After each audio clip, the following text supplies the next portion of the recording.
আজি নতুন এটা পাঠলৈ আহিছোঁ, নতুন এটা ভিডিঅ' লৈ আহিছোঁ। দশম শ্ৰেণীৰ অনুশীলনী 3.3 শেষৰটো অংক।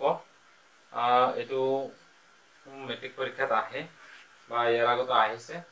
2021 খুবেই ইম্পৰ্টেণ্ট এটা কুৱেশ্যন, গতিকে আমি এই পাঠলৈ আহিছোঁ।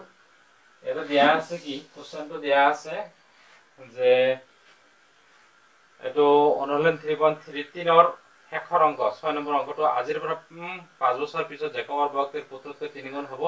5 বছৰ আগতে জেকবৰ বয়সৰ পুত্ৰতকৈ 7 গুণ আছিল, তেওঁলোকৰ বৰ্তমান বয়স নিৰ্ণয় কৰা। ছাত্ৰছাত্ৰীসকল মনত ৰাখিব, সদায় যদি বয়স যদি আগত বুলি লিখা থাকে তেতিয়াহ'লে সদায় কি কৰা হ'ব, বয়স আগত থাকিলে সদায় মাইনাছ কৰা হ'ব, বৰ্তমান বয়সৰ পৰা মাইনাছ কৰিব লাগে, আৰু পিছত বুলি কোৱাৰ লগে লগে সদায় প্লাছ কৰিব লাগে। অৰ্থাৎ মোৰ যদি আজি 30 বছৰ হয় তেতিয়াহ'লে কি হ'ব, 5 বছৰ পিছত কি হ'ব, মোৰ 35 হ'ব, আৰু 5 বছৰ আগৰ কথা কোৱাৰ লগে লগে তেতিয়া 25 হ'ব বুলি মই ডেফিনেটলি ক'ব পাৰোঁ। গতিকে আমি বৰ্তমান বয়সটো ধৰি ল'ম, যিহেতু বৰ্তমান বয়সটো দিয়া নাই, গতিকে বৰ্তমান বয়সটো আমি ধৰিম।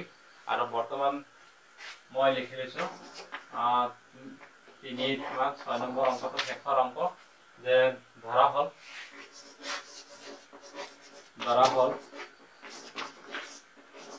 জেকবৰ বৰ্তমান বয়স ইকুৱেল টু 1 বছৰ বুলি ধৰি ললো, আৰু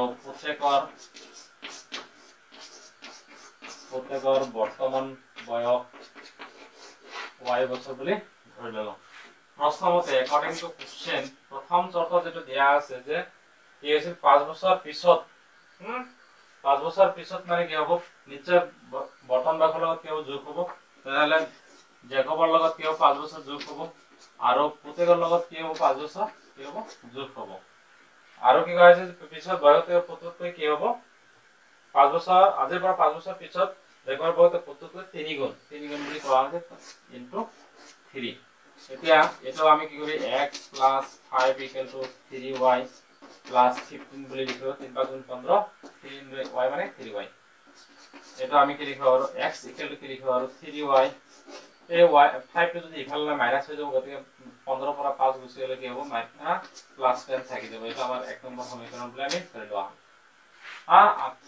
আৰু কি কোৱা হৈছে যে 5 বছৰ আগতে জেকবৰ বয়সৰ পুত্ৰতকৈ 7 গুণ আছিল। কিমান, 5 বছৰ আগত মানে কি হ'ব, নিশ্চয় x ৰ পৰা কি কৰা হ'ব, -5 বছৰ মাইনাস কৰা হ'ব, y ৰ পৰা কি হ'ব, 5 বছৰ মাইনাস কৰা হ'ব। এইটো কি আছে, 7 গুণ আছিল বুলি কোৱা হৈছে, ইনটু 7। আমি এইটো কি কৰিব পাৰো, x - 5 = কি লিখিব পাৰো, 7y - 35 বুলি লিখিব পাৰো। ইয়াৰ পৰা আমি কি কৰিব পাৰো, x = আমি কি লিখিব পাৰো, আমি 7y মাইনাস -30 করে গেলে প্লাস হয়ে যাব, 35 করে প্লাস বাদ দিলে লগে -7 থাকি যাব, 30 থাকি যাব। এটা আমি 2 নম্বৰ বুলি আমি বিবেচনা কৰিব পাৰো। এতিয়া কি কৰিব, 1 নম্বৰৰ x ৰ মান 2 নম্বৰত বহাব পাৰো, 2 নম্বৰৰ x ৰ মান 1 নম্বৰত বহাই দিব পাৰো, কোনো অসুবিধা নাই। এতিয়া আমি ওপৰৰ পৰা অলপ এইখিনি অলপ মুছি লম। মুছি লোৱাৰ পিছত আমি কি কৰো, আমি 1 নম্বৰৰ মানটো আমি 2 নম্বৰত বহাই দিওঁ, যে 1 নংত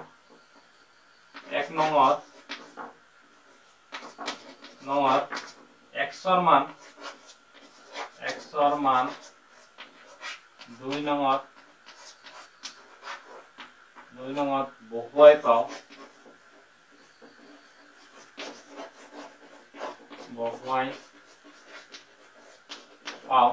যদি এই মানখিনি যদি আমি 2 নম্বৰত বহাই x ৰ ঠাইত বহাই দিওঁ, তেতিয়াহ'লে কি লিখিব পাৰিম, 3y + 10 = আমি কি লিখিব পাৰো, আমি 7y - 30 লিখিব পাৰো, 7y - 30 বুলি লিখিব পাৰো। আমি ইয়াৰ পৰা আমি কি কৰিব পাৰো, আমি 3y - 7y =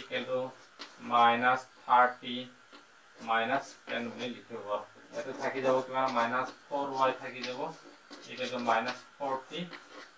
তেতিয়াহ'লে y = আমি কি পাওঁ, আমি -40 / -4 কেনসেল, 4 যাব 40 10 বাৰ, y = আমি কি পাওঁ, 10 পাওঁ। y ৰ মানটো আমি কিমান পালো, 10 পালো। এইফালে আমি অলপ মুছি ললো। এতিয়া 1 নম্বৰ মানটো আমি কি কৰিছিল 2 নম্বৰ বহাইছো এই 2 নম্বৰ যদি আমি ইমপ্লাইজ কৰি দিও আকৌ 2 নং যদি আমি কি কৰো ইমপ্লাইজ কৰো 2 নংটো ইমপ্লাইজ কৰাৰ লগে লগে x ইকুৱেল কিমান আছিল আমাৰ x ইকুৱেল কিমান আছিল আমাৰ 7y 7 ইনটু আমাৰ কি হ'ব y মানটো বহাই দিলে 10 মাইনাস কিমান আছে আমাৰ 30 এর পরে কি হবে 70 মাইনাস 30 ইকুয়াল কিমান হবে 40 হবে অর্থাৎ জেকবর বয়স কিমান হল x এর মান আমার 40 হল আর s এর প্রত্যেকের বয়স কিমান 10 হল অর্থাৎ এতে কি লিখা হবে এতে জেকবর বর্তমান বয়স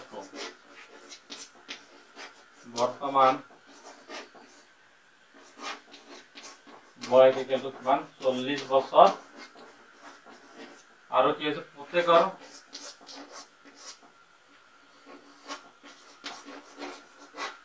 বর্তমান বয়স কিমান হবে আমার 10 বছর গতিকে এনেকে অঙ্কটো করিবা খুব ইম্পর্টেন্ট এটা কোশ্চেন 2021 এর যেটা মেট্রিক পরীক্ষা হবে তার কারণে খুব ইম্পর্টেন্ট গতিকে ছাত্রছাত্রীসকল আমাক উৎসাহজনৰ কাৰণে আৰ নতুন নতুন ভিডিও পাই থাকাৰ কাৰণে কি কৰিবা আমাৰ চ্যানেলটো সাবস্ক্ৰাইব কৰিবা লাইক কৰিবা লগতে বেল আইকনটো দবাৰ কাৰণে নেপাহৰিবা ধন্যবাদ।